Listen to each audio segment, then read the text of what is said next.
Agnès Le Foulgoc, bonjour. Donc on va parler de culture numérique, ou art et culture numérique, sur un projet que vous avez, des études de cas que vous avez présentées ce matin au campus numérique et éducation à Poitiers. Ce projet a un nom qui était la Rose des Vents.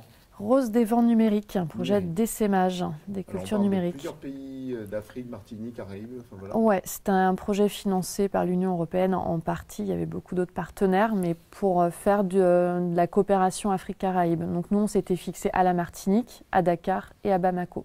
Alors, le propos, c'était de transposer de la technologie dans ces territoires-là, essayer de faire émerger des pratiques d'art ou de culture sur la base de technologies numériques. Je résume. C'est ça. En fait, on est parti sur les technologies d'interaction temps réel. Donc, ça a l'air d'être un grand mot comme ça. C'est ni plus ni moins que des systèmes de captation, d'action temps réel qu'on a partout dans notre vie quotidienne.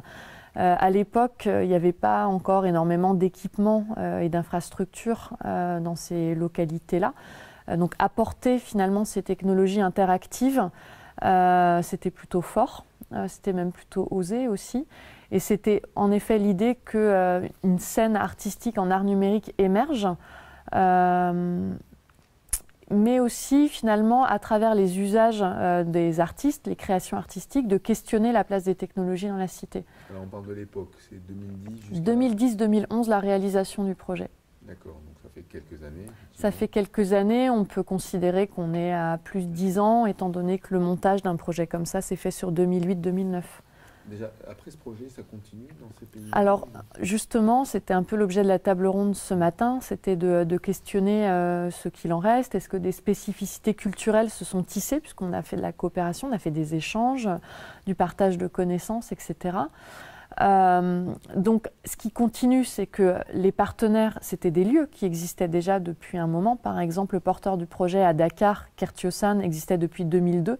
Ils n'ont pas attendu d'avoir un fonds européen de développement pour faire des choses. Donc, ces lieux continuent d'exister, hormis... après, par exemple, sur le partenaire malien, ça a été beaucoup plus compliqué, puisqu'à partir de 2012, il y a eu la guerre qui s'est développée, qui a un peu stoppé tout ça. Malgré tout, aujourd'hui, le retour de la partenaire sénégalaise est de dire qu'il y a une scène, une nouvelle scène qui se développe à Bamako, des nouveaux acteurs et des demandes à nouveau, etc. Mais c'est vrai que c'est ça aussi la francophonie, c'est des pays avec des réalités extrêmement différentes sur le plan économique, social, environnemental, etc. Et il n'y a pas de spécificité culturelle comme ça qui émergerait parce qu'on fait partie de l'espace francophone. C'est quelque chose qui reste à tisser. Donc aujourd'hui, ces lieux continuent d'exister. Ils continuent soit d'avoir des demandes, des besoins pour développer des pratiques artistiques et culturelles numériques, soit d'en développer. Par exemple, Marion Louis-Grand-Silla à Kertiosan, à Dakar, le porteur de projet, aujourd'hui a suivi le mouvement de la vague Fab Lab. À Kertiosan, il y a aussi un Fab Lab, il y a un jardin collaboratif partagé, il y a une école des communs qui permet de mettre en partage des compétences, des connaissances, des techniques, etc. autour du numérique, entre autres. Donc oui, les choses ont essaimé, les choses continuent, avec bien évidemment des défis encore à relever, celui de la coopération en règle générale, puisque Marion me dit que ça reste très important pour elle, ce type de projet d'échange. Maintenant, il y a une volonté, une recherche aussi d'avoir peut-être des cadres qui permettent une coopération plus horizontale, parce que c'était une des difficultés de la coopération sur ce projet-là. On a été obligé de centraliser l'administration et les finances à Dakar. Donc forcément, ça régit aussi un fonctionnement un petit peu différent après sur le terrain. Et on arrive à des fonctionnements qui sont des réplications de ce qui peut se passer en Europe, ou est-ce que... il y a des modèles divergents qui vont sur d'autres choses? On ne peut pas répliquer ce qui se passe en Europe, en Afrique. Pour moi, ça n'existe pas, en fait. On arrive avec un cadre qui est un cadre européen. Et les acteurs s'adaptent à ce cadre. Ils l'assument parce qu'ils sont allés le chercher aussi.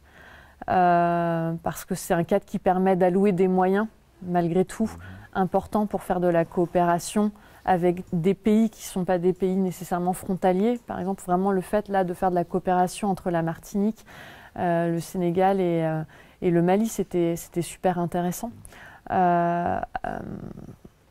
Donc voilà, il y a quand même voilà, quelque chose d'assumé sur le fait qu'il y a un cadre européen.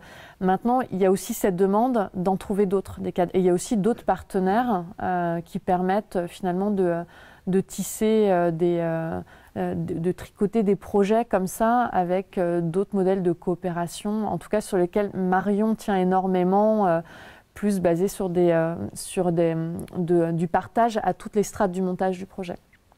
Après, en termes d'aspect critique de la chose, comment la scène locale a pris à bras-le-corps le sujet? Comment elle a... Est-ce qu'il y a un impact sur les populations? Comment ça se Tu traduit? parles plutôt des personnes qui ont participé aux ateliers, Oui. ou alors après des personnes qui au quotidien vont venir à Cartier-San, etc. ça. Tu parles de tout le monde, Oui, tout le vraiment monde, de tout, globalement. comment ça a pu impacter.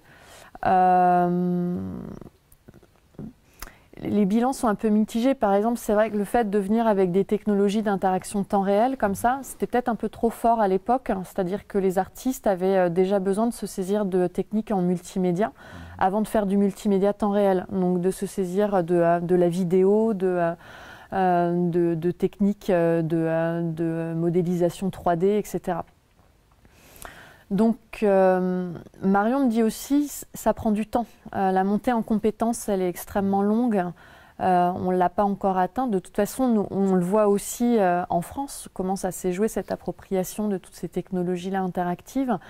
Bien évidemment, un artiste qui travaille en programmation informatique depuis 15 ans va pouvoir porter quelque chose de beaucoup plus construit que quelqu'un qui débute.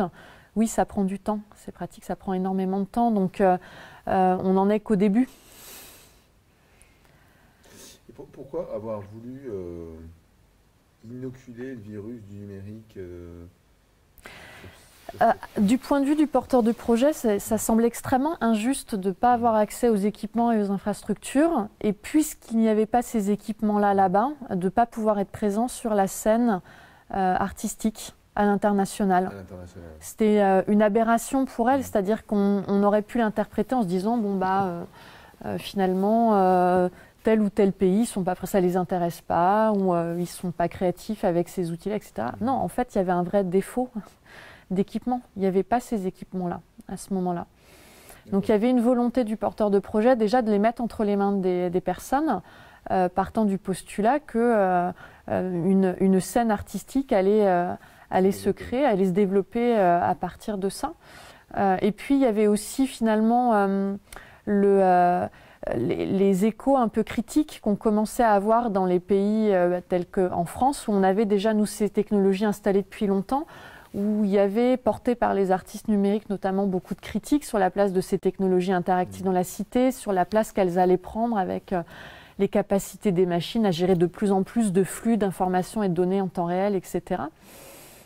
Donc il y avait une volonté aussi que finalement ces technologies, elles n'arrivent pas d'abord dans les pays par les industries, mais qu'elles arrivent comme ça, un petit peu comme un cheval de Troie, par le biais des artistes qui développent des pratiques un peu en dehors des sentiers battus, et que ce soit une des premières pratiques sur les outils comme ça de création numérique interactive. Je pense que c'était quelque chose qui intéressait beaucoup du coup les acteurs à l'époque. Et alors sur cet aspect des choses, ça a donné quelque chose? Est-ce qu'il y a eu... c'est une action préventive en gros, c'est intéressant, c'est très expérimental. Déjà, il y a toujours beaucoup de difficultés voilà, qui doivent être surmontées dans des projets comme ça, à commencer très concrètement par le fait d'avoir un délai finalement de paiement de l'activité, où les 5 premiers mois, il n'y a pas eu de fonds alloué pour créer le projet, alors qu'il fallait le créer parce qu'il y avait des partenariats, la Biennale de Dakar, etc. Et puis on pouvait pas non plus, on pouvait pas faire 5 mois blancs sans rien du tout, complètement vide pour débuter. Donc des difficultés de cet ordre-là, forcément. Et puis d'autres, par exemple, sur les choses qu'on avait pu projeter, le porteur de projet étant très ancré dans les cultures libres, dans le partage, dans la récupération, etc. On avait construit aussi des choses plutôt basées sur le faites-le vous-même, voilà, basé sur des systèmes de récupération, etc., de matériel. Sauf que, par exemple, à Dakar, il n'y a pas d'ordinateur dans les rues qui traînent, il n'y a pas de scanner ou d'imprimante comme ici en France. Il n'y a rien à récupérer, la filière elle est déjà ficelée, c'est un modèle économique qui fait vivre énormément de personnes.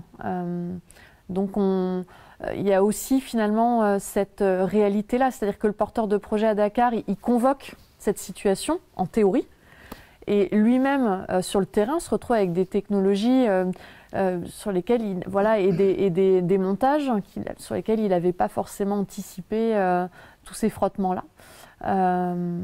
Voilà, et puis tout à l'heure, ce que je disais aussi, c'est le besoin finalement des artistes de déjà monter sur des compétences en multimédia avant de partir sur du temps réel.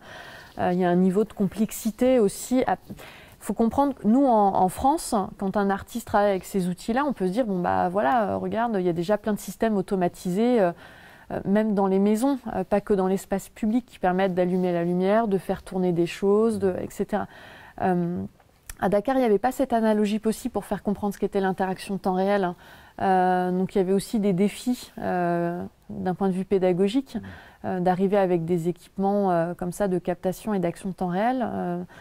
Voilà, un laps de temps et puis une façon de placer les choses pour rendre ça appropriable. D'accord, donc il y a un temps d'adaptation, de réglage par rapport à ce qui avait été envisagé dans le projet, ce que je comprends. Oui, tout à fait. Sans que ce soit un plantus global, non. Mais voilà, il y a eu des choses qui sont sorties, mais pas forcément ce qui avait été prévu dans les délais ou de la manière de... Disons qu'après, le projet avait été bien monté, c'est-à-dire que dans l'appel à projet auquel le porteur de projet avait répondu, il avait posé des grands axes, des grands cadres.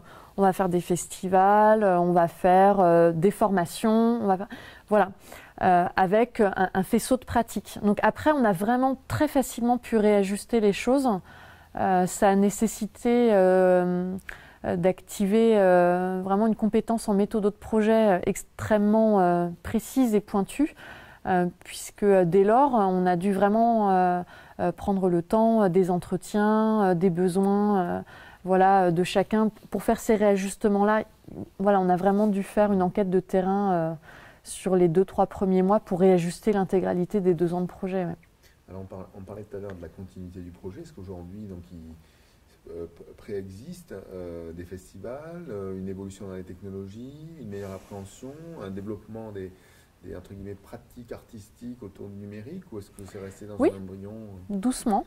Non, les technologies ne sont pas restées dans un placard. Tout ça, Marion Sylla a tendance à dire, 10 ans à Dakar, c'est rien, en fait. Donc ça avance, mais ça avance doucement. Il y a une appropriation. Il n'y a pas encore énormément de contenu en art numérique qui est produit, mais il y a une créativité, note-t-elle. Ça se construit progressivement. Kertiosan, ça a quand même bien pris pour la structure suite à ce projet-là. C'est vrai qu'aujourd'hui, voilà, le lieu est monté aussi en équipement, en infrastructure. Le fait d'avoir développé après ce projet un équipement complémentaire de type Fab Lab, donc un laboratoire de fabrication, d'avoir développé une école des communs où ils mettent en partage aussi des connaissances, des compétences, etc. sur le principe des cultures libres, en fait, de la libre circulation des connaissances. Et puis ce jardin collaboratif qu'ils ont mis en place, qui peut inclure ou non d'ailleurs l'usage de technologies. Non, elle est assez positive, je dirais, là-dessus. Les choses se mettent en place, mais ça reste incomparable, on reboucle la boucle, avec ce qu'on peut vivre ici. Alors, on va arriver en 2020, ça fait 10 ans. Est-ce qu'il y a eu, ce qui était prévu ou envisagé, c'est qu'il y ait des artistes africains puissent venir se produire sur la scène de l'art numérique en France? Est-ce que ça a été fait? Ou à l'international. Alors, je n'ai pas assez de visibilité là-dessus. Malgré tout, je ne suis pas une spécialiste de la francophonie ni de la scène artistique africaine. Ce n'est pas mon quotidien, donc je vais avoir des difficultés à répondre à cette question-là. Ce dont je suis sûre, c'est que directement à l'issue du projet Rose des Vents numériques, on a eu un artiste qui était issu de la République démocratique du Congo, qui a été justement projeté comme ça sur la scène artistique internationale avec son activité artistique numérique. Donc voilà. Ça c'est fait. Ça c'est fait. Du coup, c'est bien. Bon. Merci. Merci à toi.